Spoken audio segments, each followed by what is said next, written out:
Fala galera, tudo bem com vocês? Sejam bem-vindos a mais um vídeo no canal. E hoje eu vou trazer algo diferente. Vou trazer um pós-jogo do jogo do Flamengo hoje contra o Grêmio.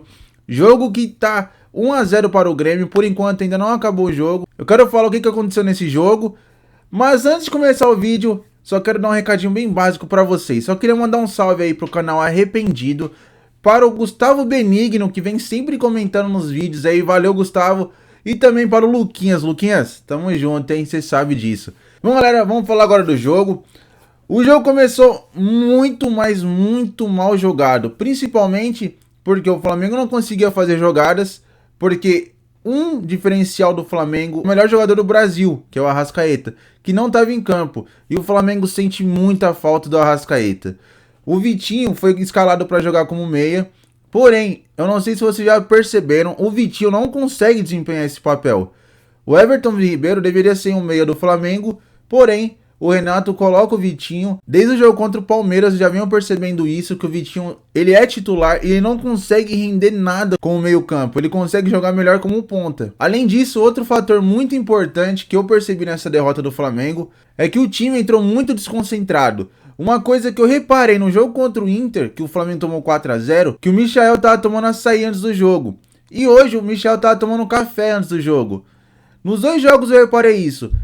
Eu não sei pra vocês, mas eu sinto um pouco de desconcentração ao ver esses atos. Principalmente quando vai começar o jogo. E tanto é que o Michael hoje foi um dos piores jogos que ele fez nessa sequência de jogos bons que ele tá fazendo. Além disso, o Grêmio começou melhor em campo e o Flamengo, em certos momentos, começou a ficar muito impaciente e muito nervoso. Principalmente o Rodrigo Caio.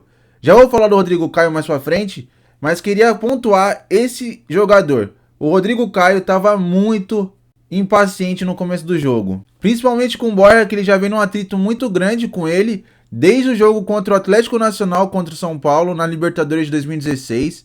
Os dois vêm num clima muito acirrado. E aí, para quem já jogou bola sabe, quando você fica nervoso no jogo, você desconcentra totalmente. E foi assim que o Borja, num lance de oportunismo, conseguiu ganhar no alto do Rodrigo Caio e fez o gol do Grêmio. E uma coisa que eu tenho certeza que não aconteceria na gestão do Jorge Jesus seria essa desconcentração. O time veio muito desconcentrado, muito nervoso. Em alguns certos momentos, o Flamengo começou a errar muito e não conseguiu criar nenhuma jogada tão grandiosa no primeiro tempo. E indo pro segundo tempo, eu comecei a acreditar que o Flamengo fosse trocar e colocar o Bruno Henrique e o Pedro no jogo. Mas, para minha surpresa, nenhum dos dois entraram. Além disso, queria exaltar a partida do Thiago Santos. Jogou muito, mas muito mesmo. Eu gosto bastante do Thiago Santos desde a época do Palmeiras. Para quem não sabe, eu sou palmeirense. E o Thiago Santos naquela época, ele sempre me agradou. O único defeito do Thiago Santos é a saída de bola. Ele tem um certo defeito na qualidade do passe. E aí, aos 15 do segundo tempo, o Renato começa a fazer substituições. E é quando ele coloca o Pedro e o Bruno Henrique no campo. E eu achava que ele tiraria o Michael e o Vitinho para fazer o Everton Ribeiro jogar de meia. E dar oportunidade para que o Gabigol e o Pedro jogassem lá na frente, junto com o Bruno Henrique. Mas ele tira o Everton Ribeiro, que provavelmente sentiu algum desconforto. Coisa que eu não teria feito, mesmo que o Everton Ribeiro tivesse sentido algum desconforto. Não teria trocado ele pelo Bruno Henrique.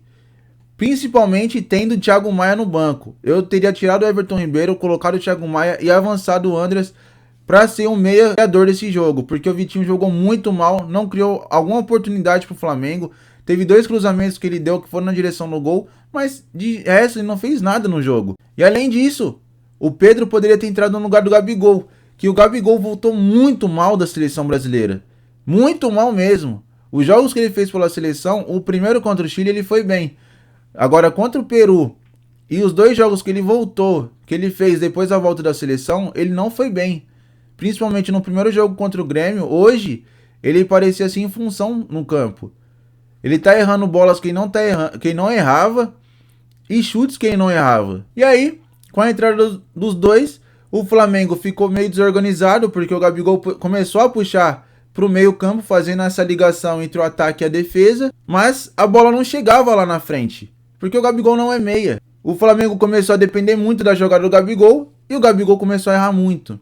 O Pedro e o Bruno Henrique mal tocaram na bola. E o Renato, para tentar consertar essa substituição errada, colocou o Kennedy. O Kennedy tá fora de forma ainda. Dá pra perceber, ele entrou com muita vontade, conseguiu fazer algumas jogadas, mas não resolveu esse problema. Grêmio foi muito bem na marcação. Se tivesse que ter um vencedor como teve um vencedor, esse vencedor teria que ser o Grêmio. Marcação impecável. Ferreirinha foi muito bem pelas pontas. Thiago Santos também jogou muito. E o Alisson também fechou muito bem o lado dele. Vitória muito merecida do Grêmio, que agora respira um pouco mais fora da zona de rebaixamento. E o Flamengo perdeu uma oportunidade muito grande de chegar lá na frente e pressionar o Atlético Mineiro e o Palmeiras, já que o Flamengo tem 2 jogos a menos. Com essa derrota de agora, o Flamengo vai precisar agora de um tropeço do Atlético Mineiro para voltar a depender só de si no Campeonato Brasileiro. E o último detalhe que eu acabei esquecendo, no meio disso tudo aí do gol do Borja, e na comemoração do gol do Borja, o Borja começa a provocar o Rodrigo Caio e o Diego Alves. E aí o Gabigol toma as dores dos dois. Sendo que o Gabigol é um dos caras que mais provoca no Flamengo. E isso não deu pra entender o porquê o Gabigol foi tirar satisfação com ele. Sendo que o Gabigol também provoca. Ou vocês esqueceram dos 5 que ele fez lá no Olímpico. Gabigol fez lá, o Borja devolveu aqui. Então, não tem por que o Gabigol fazer isso, já que ele é um dos caras que mais provocam no Brasil. E é um diferencial dele. Por isso que eu gosto do Gabigol. E o Borja fez o gol, meu. Tem que comemorar mesmo.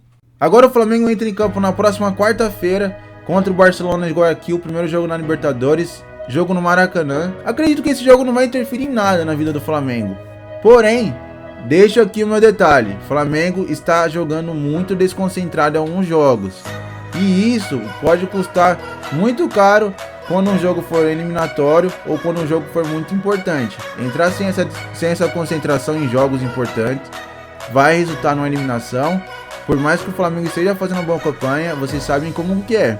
Perder um jogo importante vale mais do que ter uma campanha duradoura aí com várias vitórias.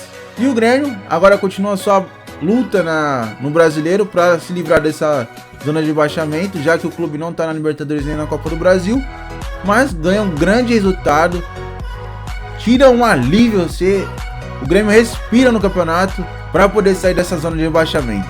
Bom galera, vou ficando por aqui, espero que vocês tenham gostado do vídeo, um grande abraço a todos, tamo junto e fui!